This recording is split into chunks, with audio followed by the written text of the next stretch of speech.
TV Câmara, Campinas. Muito bom dia a todos vocês. Agradeço a presença de cada um que tiraram um tempinho para estar aqui hoje, para conhecer um pouquinho mais do que vocês já viram e sentiram a vida toda sobre emoções e autoestima. Hoje nós vamos fazer uma reflexão sobre como ela influencia na nossa forma de viver no nosso dia a dia. Então, vocês já se sentiram dominados pelas emoções? Já sentiram como se vocês precisassem ser mais forte do que elas para controlar elas? Já? Fiquem à vontade, tá? Para interagir, para responder. E é tudo isso aí que vocês estão pensando mesmo. Pois é. Mas o que eu quero contar para vocês hoje é que se vocês já acreditaram que precisa ser mais forte para poder controlar as emoções, talvez vocês ainda não tenham sido apresentado para as suas emoções da forma correta. Por quê? Porque emoção é informação. Então, o fato de você saber que o teu corpo, as tuas emoções estão vindo contar alguma coisa para você, já muda tudo de figura, porque você precisa aprender a ler o que ela está contando para você. Mas cadê a sua mente agora? Vamos fazer um exercício que é a atenção plena.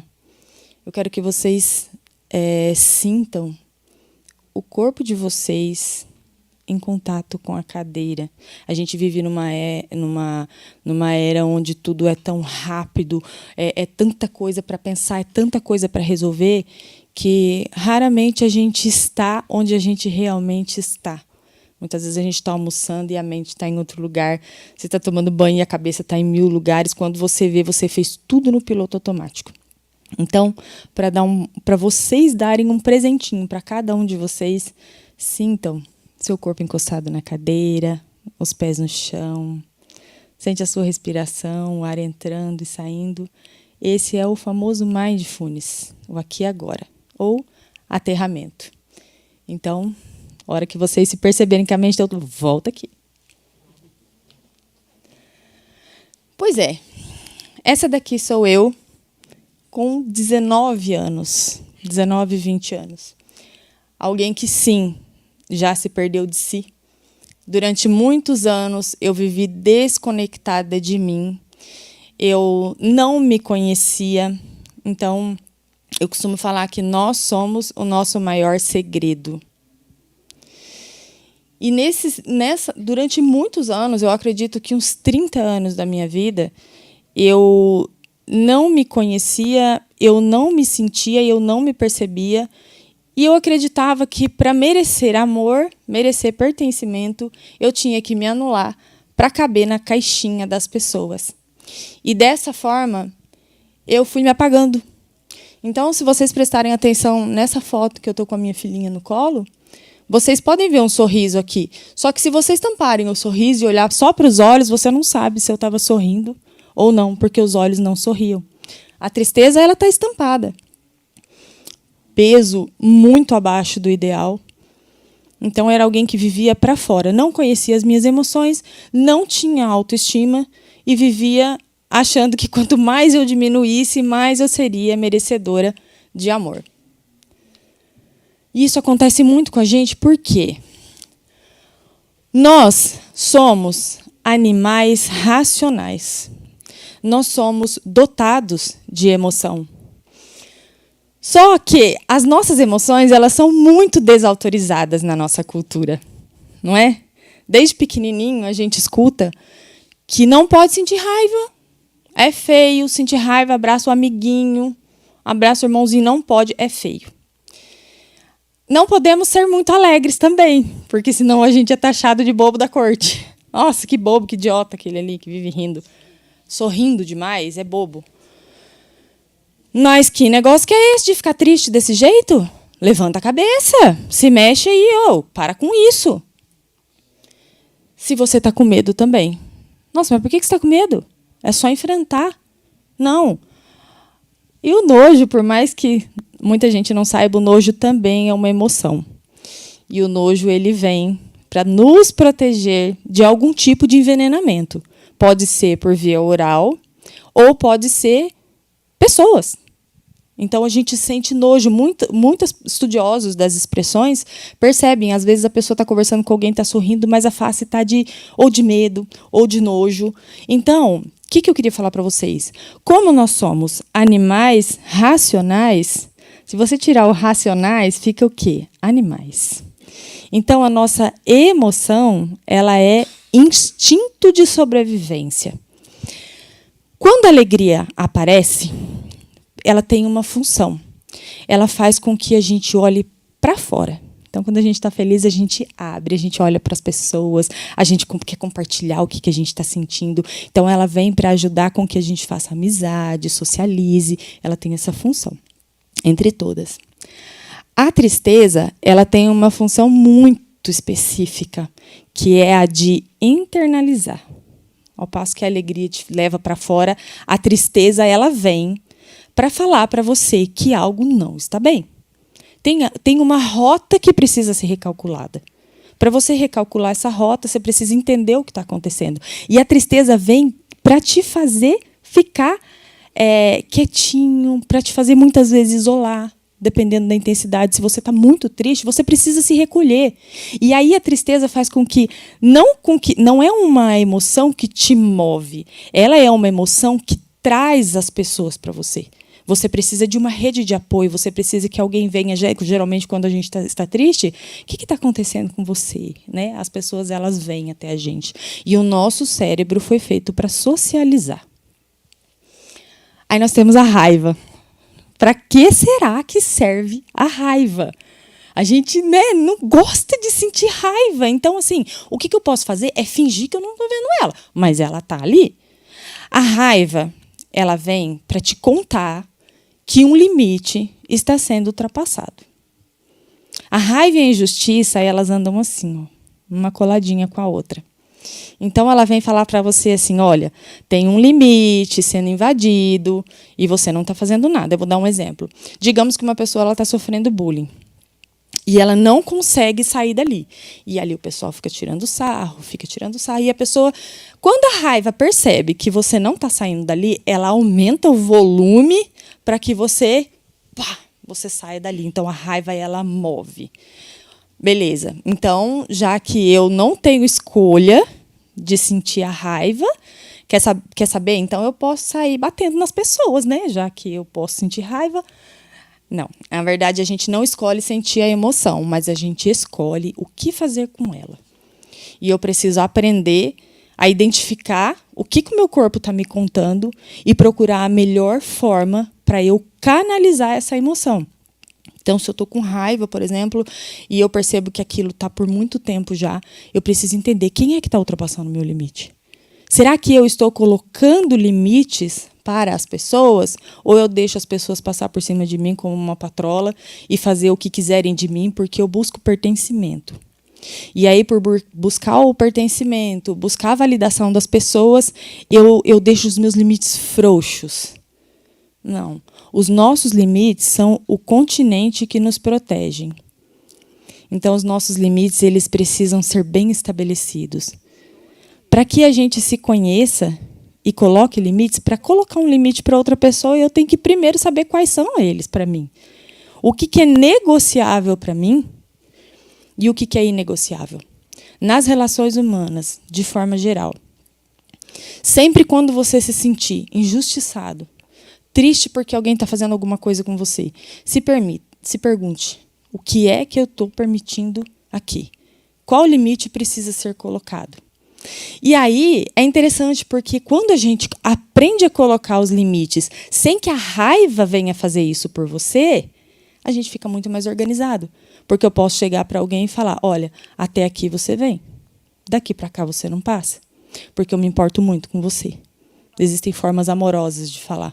A gente não precisa ser desrespeitoso com alguém para colocar um limite. Só que se eu não colocar, a raiva vai falar por mim.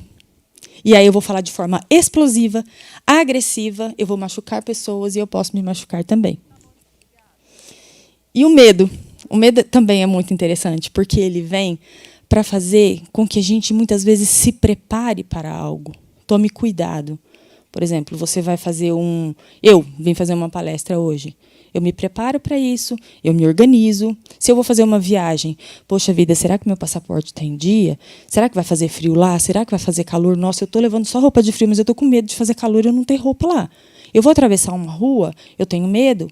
Então, o medo, a ansiedade, ela faz parte de nós, mas ela, até certo ponto ela é saudável.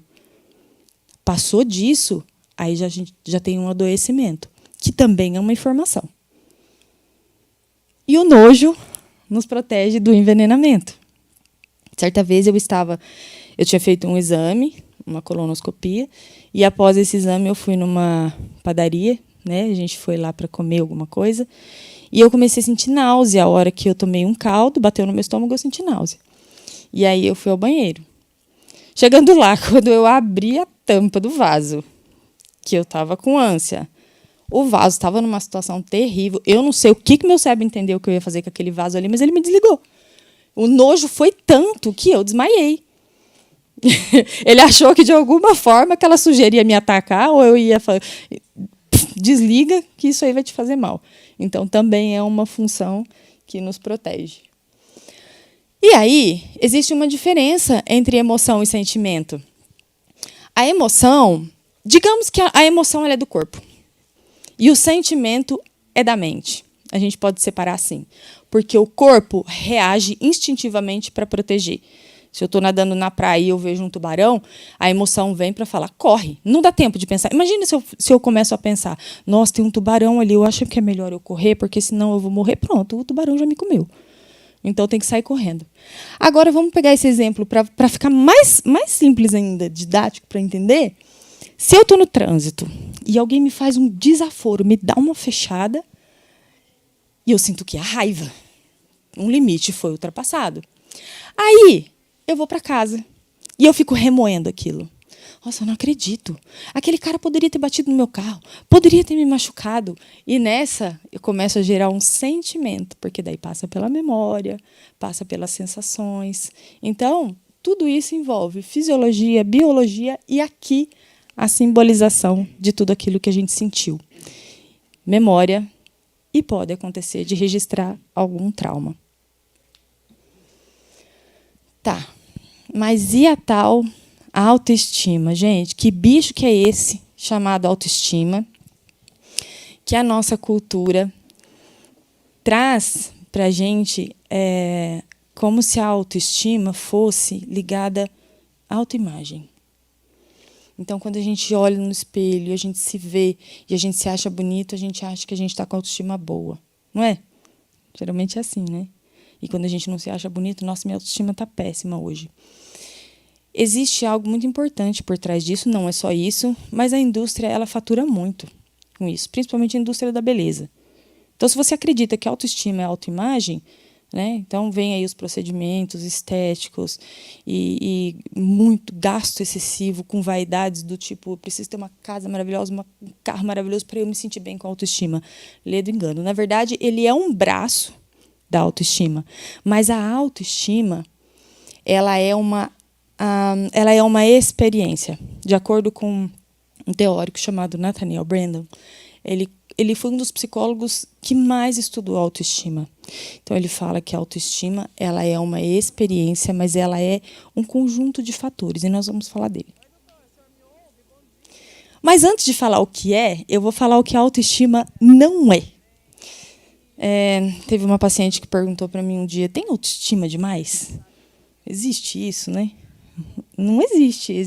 Assim como também não existe saúde demais, né? Ou você tem saúde ou você tem a autoestima.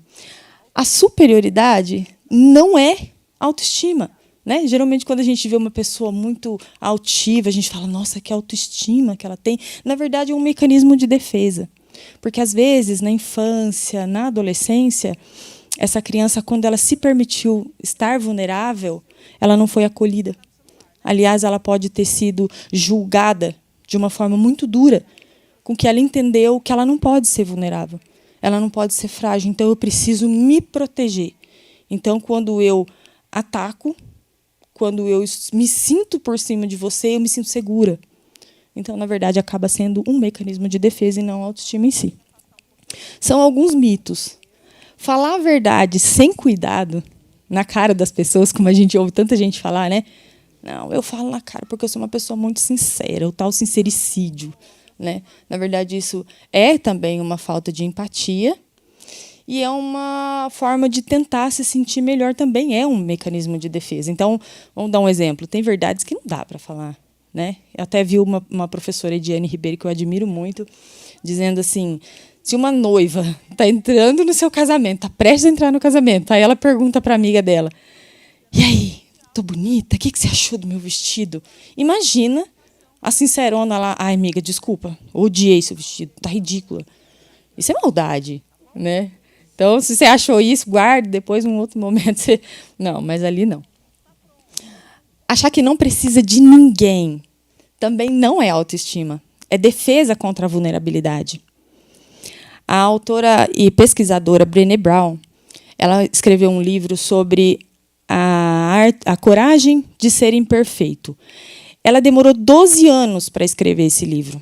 Ela fez uma pesquisa de campo de 6 anos e depois mais 6, porque ela estava pesquisando a palavra vergonha.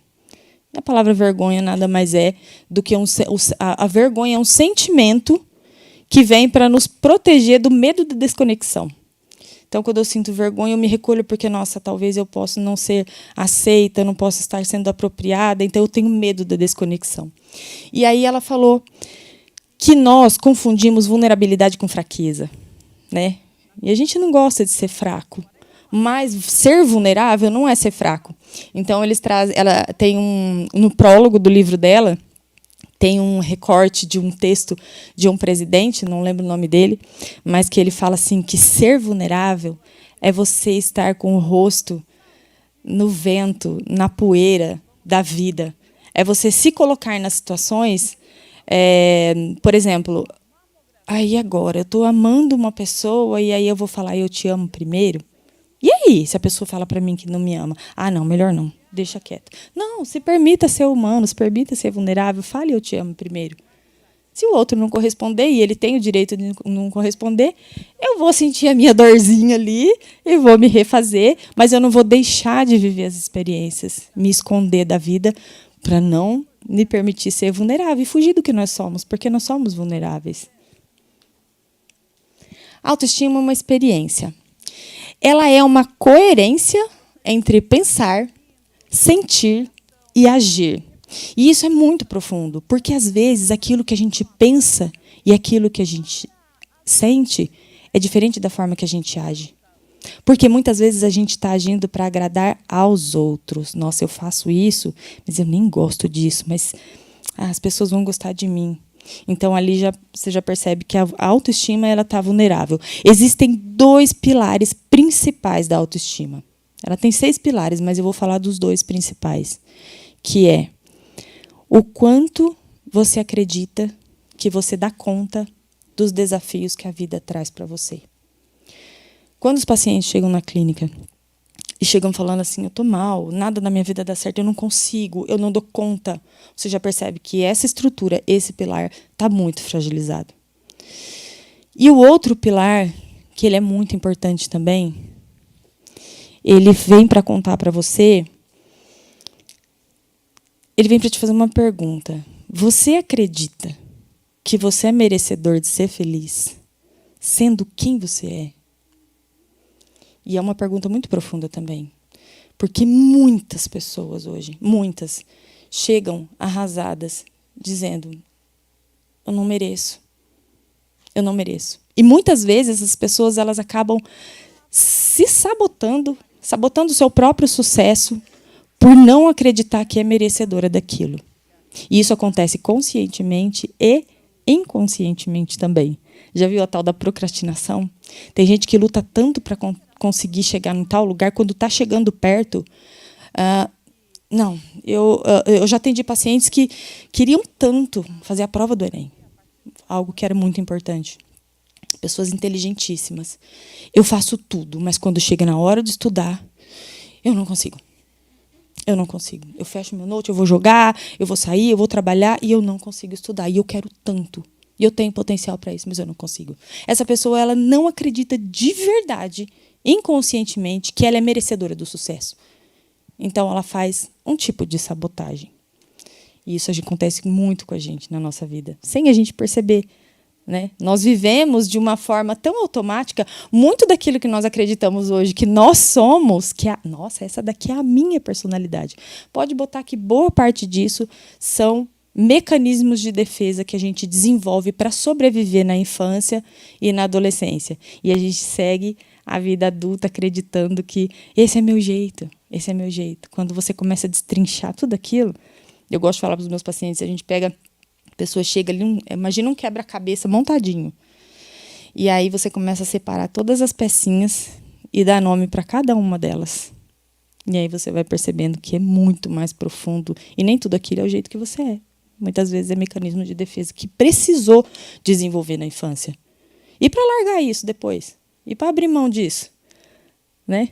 Então, os psicólogos até brincam. Eles falam que a gente, quando o psicólogo ele entra na mente do paciente, ele fala assim, nossa, é aqui que você mora? Quanta coisa que tem aqui, hein? Vamos começar a fazer uma faxina aqui. Aí a pessoa, não, eu ganhei do meu pai, eu ganhei da minha mãe. Mas muitas vezes essa faxina precisa ser feita e não é fácil.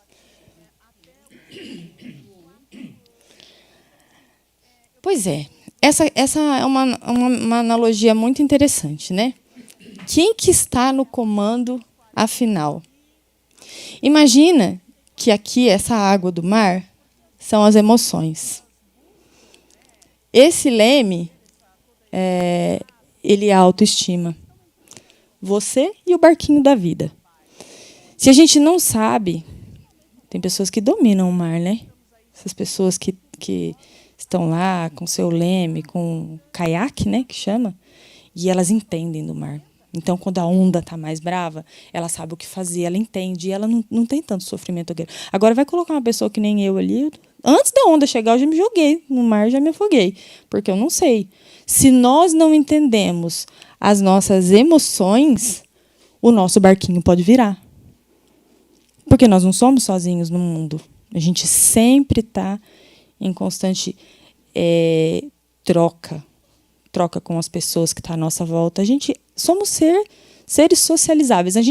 Nós, seres humanos, não nascemos com a habilidade de socializar, mas a gente nasce com a habilidade de vincular. O bebezinho, desde quando ele nasce, ele já está ali, né? Olhando, buscando o olhar da mamãe. E ele busca e ele precisa encontrar. E é um problema sério nos dias de hoje, porque as mães estão com o bebezinho num braço e o celular no outro. Aí o bebezinho procura o olhar da mãe e não encontra. Procura o olhar da mãe e não encontra. E nessa, que muitos casos de autismo são adquiridos. Nem toda criança nasce com autismo. Então, busca o olhar e não encontra. Busca e não encontra, busca e não encontra. Nesse vínculo, eles se fecham. Porque eles percebem que eles mesmos precisam cuidar deles, porque o olhar da mãe não está ali. Então, nós nascemos com a habilidade de vincular. Podemos perder também. Mas a habilidade de socializar, a gente desenvolve na nossa vida. E sempre é possível.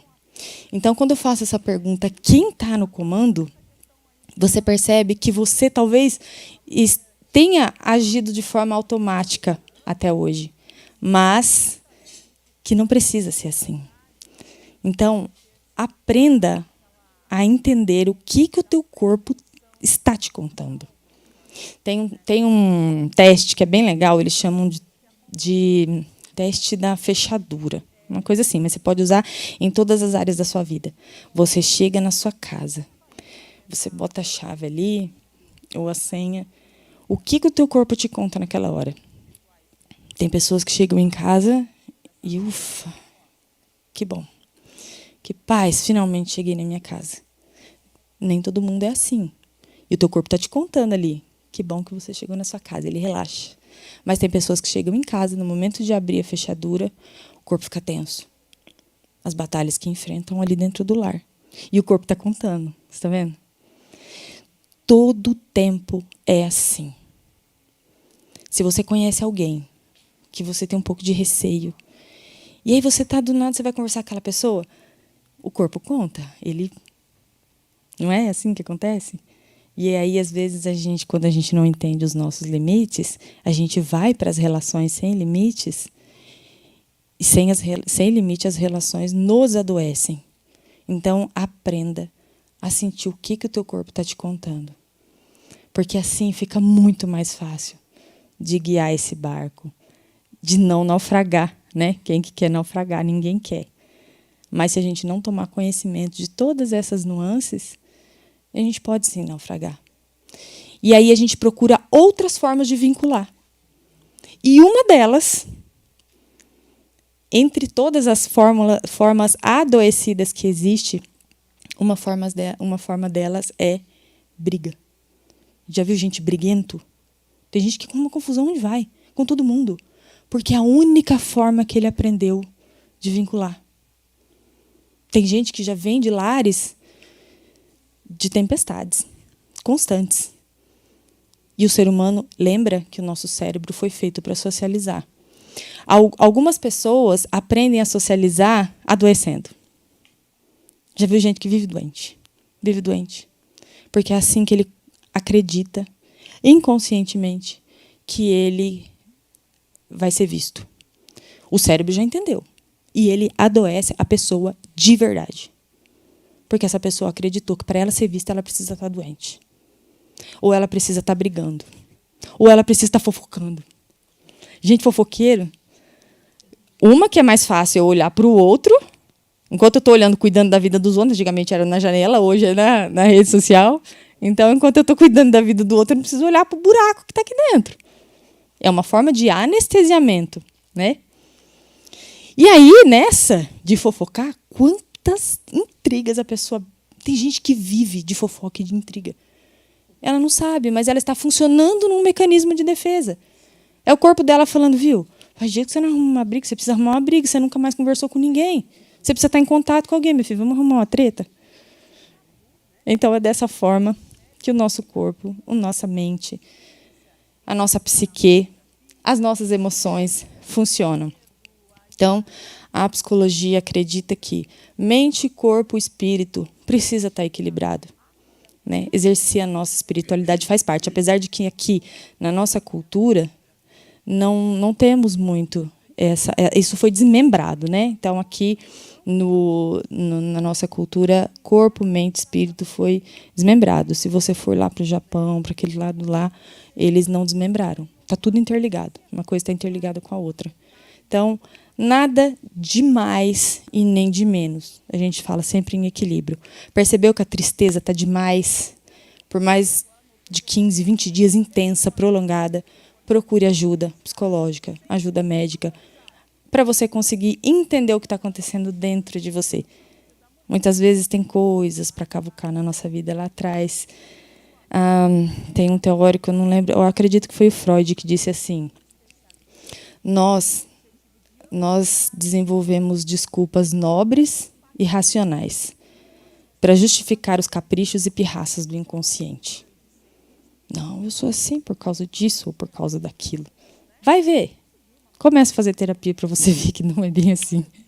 É por causa disso ou por causa daquilo. Hoje eu estou aqui palestrando, mas eu já passei... No começo da minha faculdade, eu tinha muita dificuldade em apresentar um trabalho. Olha como funciona o trauma. Eu ia apresentar um trabalho, digamos que eu teria 10 minutos para apresentar.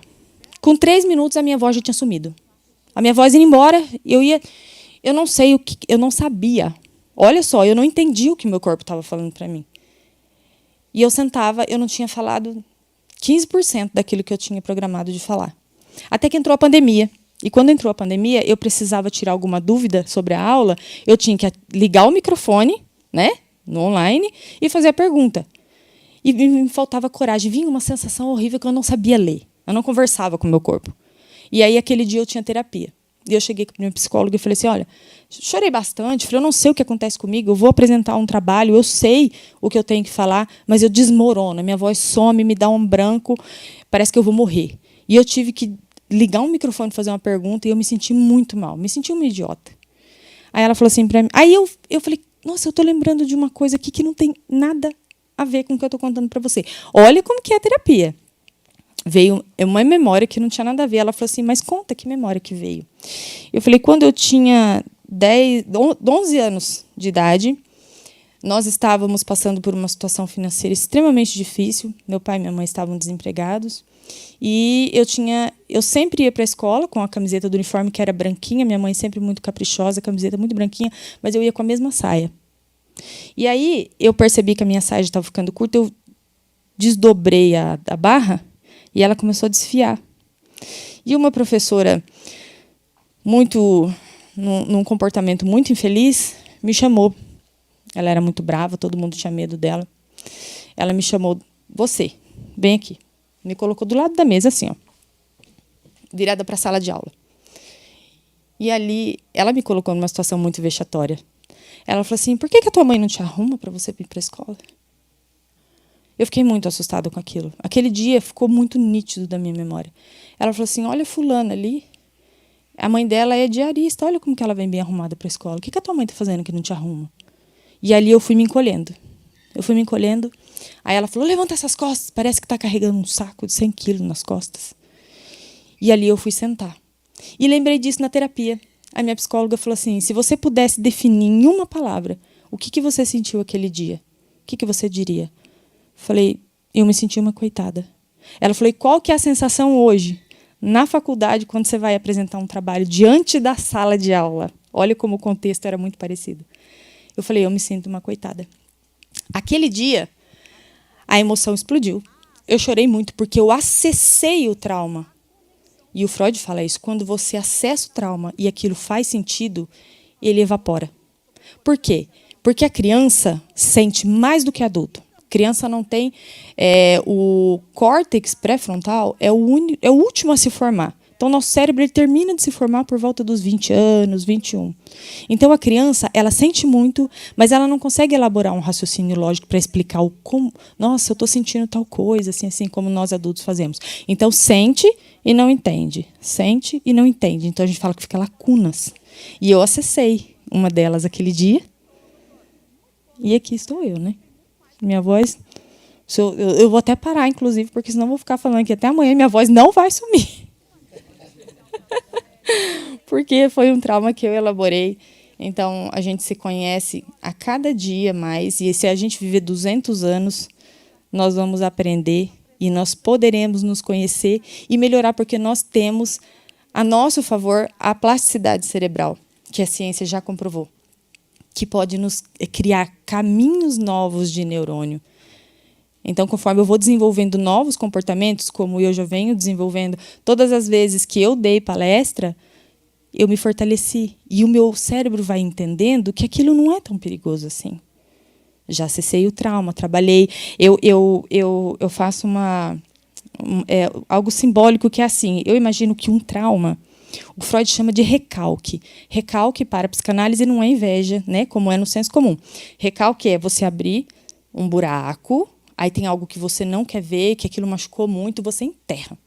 Enterra, passa um contrapiso, beleza. Nossa, enterrei, não existe mais. Só que ele retorna. Então, ele chama do retorno do recalcado. Ele volta. E quando ele volta, ele traz incômodos para a gente, ele traz sofrimento, ele traz pesadelos. O inconsciente está a todo momento trazendo informações, só que a gente não aprendeu a ler ele. Então, ele aparece nos sonhos. Tá, eu pergunto para o paciente, o que você sonhou? Eu tive um pesadelo horrível, o que você sonhou? Nada a ver. Nossa! Tem gente que chega e fala, não, eu sonhei com uma banheira, com um unicórnio, uma bicicleta pendurada, não tem nada a ver. Tem. E aí a gente faz a leitura do que você sentiu. Sempre que você tiver sonhos, ou pode ser um sonho muito triste, onde você chora muito, né? Tem gente que fala assim, nossa, sonhei que a minha avó morreu, eu chorei demais, meu Deus, será que a minha avó vai morrer? Não, você tinha choro guardado ali para chorar, o teu inconsciente precisou montar todo aquele teatro ali para trazer a emoção à tona. Então, por exemplo, quando você está com sede, vamos falar de uma coisa simples. Você está com sede, você não sonha que está bebendo água? Você sonha, porque daí o teu cérebro fala assim, não vamos deixar, não quero que a Beth acorda. Deixa ela dormir, eu vou matar a sede dela. Então, se você tem algum desejo que você recalca, no teu sonho você vai realizar ele. Não tem jeito. Se você tem algum fantasma, chamando de fantasma um trauma, que você foge dele, eu não quero olhar para aquela dor, eu não quero. Ele vê. Quanto mais você dá conta de ver, mais real ele vai aparecer no teu sonho. Tenho muita raiva do João, não sei das quantas. Se eu consigo ter certeza dessa raiva que eu tenho e olhar isso com franqueza, o João mesmo vai aparecer no meu sonho. Agora, se eu não posso nem pensar naquilo, ele vai vir disfarçado no meu sonho. Até de uma mala ele aparece disfarçado. Mas aparece. Mas o sentimento está ali, a emoção está ali. Então, sempre que vocês tiverem um sonho, um pesadelo, quando vocês acordarem, se pergunte: o que foi que eu senti? Nossa, eu chorei muito. Eu estou precisando de olhar para alguma tristeza que está ali, alguma coisa que não está resolvida. E a tristeza prolongada, por tempo prolongado, por mais um ano, 2 anos, ela pode transformar em um outro sintoma. Lembra do Galerinha do Divertidamente? Não sei quem assistiu aquele desenho lá das emoções. Então, o que eles vão fazer? Por exemplo, poxa vida, o Rodrigo está com um problema e ele não está resolvendo. Vamos aumentar o volume da tristeza para ver se ele para e olha para ele? Aí, aumenta o volume. Nossa, aí ele começa a ficar triste. 15 dias, 20 dias, 1 mês, 2, 3, e não para olhar aquilo. Aí a galerinha lá do Divertidamente fala, viu? Ele não parou. O que a gente faz agora? Lá, 1 ano, 2 anos sentindo aquela tristeza e não para resolver aquela pedra no sapato. Vamos colocar um sintoma. Vamos colocar um pânico? Vamos colocar um toque? Porque daí a pessoa para. Já viu aquelas pessoas? Eu estava bem, eu estava num lugar legal. Né? Uma pessoa que eu conheço falou, eu estava no massagista. Na hora que eu estava no massagista, eu tive uma crise de pânico. Não tem nada de errado acontecendo na minha vida. Tem. E por tanto tempo que você nem está... Se anestesiou, digamos assim. E aí a galerinha vai lá e aumenta o volume, bota um pânico. E se você não parar, ele coloca outra coisa. Por isso que eu estou dizendo, os sintomas, eles também vêm para contar para a gente. A nossa mente não faz isso para nos adoecer. Ela faz isso para fazer você parar e olhar para você. Então, espero que, de alguma forma, eu tenha contribuído um pouquinho para vocês refletirem sobre vocês. Me coloco à disposição. Se alguém quiser fazer alguma pergunta também, fique à vontade. Certo? Quiser me procurar depois também, fique muito à vontade. Eu agradeço muito a presença de vocês, porque eu sei que essa é uma hora da vida de vocês que nunca mais vai voltar. E que vocês vieram aqui me prestigiar. Então, muito obrigada. Muito obrigada. Agradeço de coração a todos vocês. Muito obrigada.